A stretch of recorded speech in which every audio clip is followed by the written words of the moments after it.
Sénégal dafa yàgg nekk dëkk boo xamante ni ñi am dañuy gën a am ñi ñàkk di gën a ñàkk te ñi ñàkk ñi am duñ leen yërëm duñ leen defal dara duñ leen dimbale waaye dañuy ñëw fekk seen ay suuf ñu ñëw di ko jéem a nangu yàgg nañoo wax nag ne Sénégal ronxañu baadoola moo fa yàgg di siim cerey buur waaye léegi sax ronxañu baadoola bi siimatul cerey buur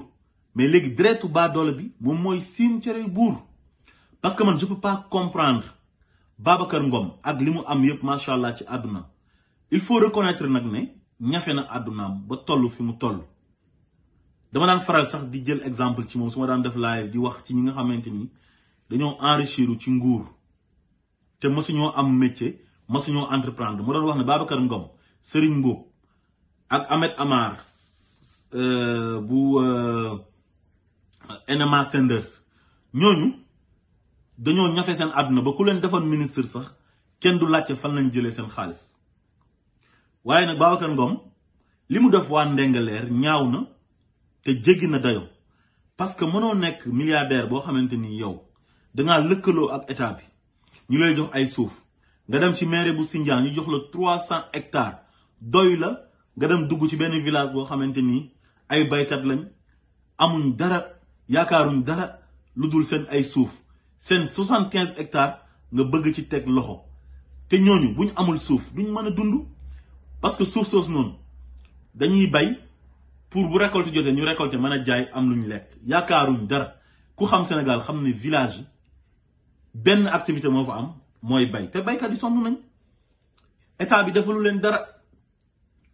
bu ñu récolter seen gerte gi pour ñu jënd ko sax c'est tout un problème jiwu bi nga xamante ni koy subventionné du leen ko jox sax da ngay gis ñoo xamante ni tey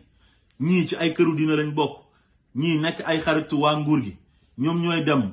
dem jëli bon yooyu noonu wane ne dañoo am tool te amuñ tool ñu jox leen bon yi ñu dem jaay ko def ko xaalis dem tëdd seen kër di nelaw kon baykat yooyu ku leen dimbalewut waroo leen ñëw fekk seen ay suuf yi nga xam ne moom lañ yaakaar nga ñëw di ko nangu di leen jaay doole avec la complicité de l'état état bi nag moom moo ci ànd parce que dañoo déclassifier àll bi di ko jël di ko jox ay nit ñuy am ay centaines d'hectares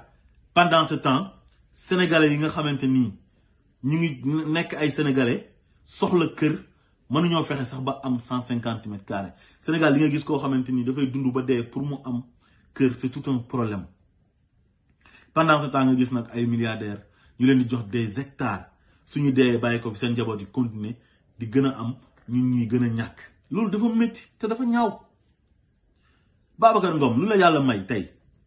le reste de ta vie boo toogoon sa kër bañ a defati benn activité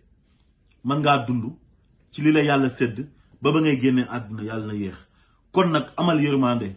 te waa Sénégal yépp nañ jóg jàppale waa Ndingler jàppale tamit Bassirou Diomaye Faye parce que li mu def yombul am na ñu bëri ñu nekk dans l'administration di liggéey mais ñemewuñ sax gis genre yi di ko dénoncer parce que bu ñu ko gisee bu ñu ko dénoncer mën nañ leen see dàq kon moom dafay sacrifier vie am fu mu nekk nii nañ taxaw jàppale ko moom Bassirou Diomaye Faye il est courageux c'est un patriote il est honnête waaye tamit nañ jàppale góor gi nga xamante ni moo nekk Ndingler te am plus de 80 ans ñu ñëw nangu seen suuf jaay leen doole fekk ñu ji ba pare ñu indi fa ay caterpillar déqati luñ jiwoon ba pare indi fa ay gendarme indi fa ay nervi di leen tiital di leen jaay doole ñu ne déetawaay ñu génnee 2 millions bëgg leen a corrompre ñu garder seen dignité na ñoom soxlawuñ 2 millions yi parce que dañoo jàpp ne ñii dañoo pauvre xaar ñu génnee 2 millions jox leen su ko defee ñu bàyyi mu sedd kenn du ko bàyyi mu sedd gis nañ ne am na presse boo xamante ni nangu wuñ see wax parce que dañ leen teg pression na bu leen ci wax waaye grâce à Bassirou Diomaye Faye tax na sénégalais yépp yëg li xew Ndingler lu ñaaw la nekkul loo xamante ni lu ñu war a accepter la c'est inacceptable képp koo xamante ni sénégalais nga na nga jóg taxaw takku ñu jàppale baykat yooyu noonu ci village yu Ndingler sonn nañ amuñ ndox amuñ courant amuñ téléphone amuñ dara lekkuñ ba suur naanuñ ba màndi ku xam dëkk àll yi ci Sénégal xam ne benn activité rek lañ am mooy mbay te bu nawet bi jotee dañuy sonn bu bëgg a dee luñ lekk sax duñ ko am na ay dëkk yoo xamante ni dañuy lekk ay cere keccax ñi di lekk cere jumbo di ci def ndox mu tàng ñi di lekk cere ak bisaab ba pare ñu war leen a dimbale génne leen ci précarité boobu defuñ ko ñëw di nangu seen suuf bu ko kenn nangu na sénégalais yëpp jóg jàppale waa Ndingler parce que lii nii c'est injuste voilà.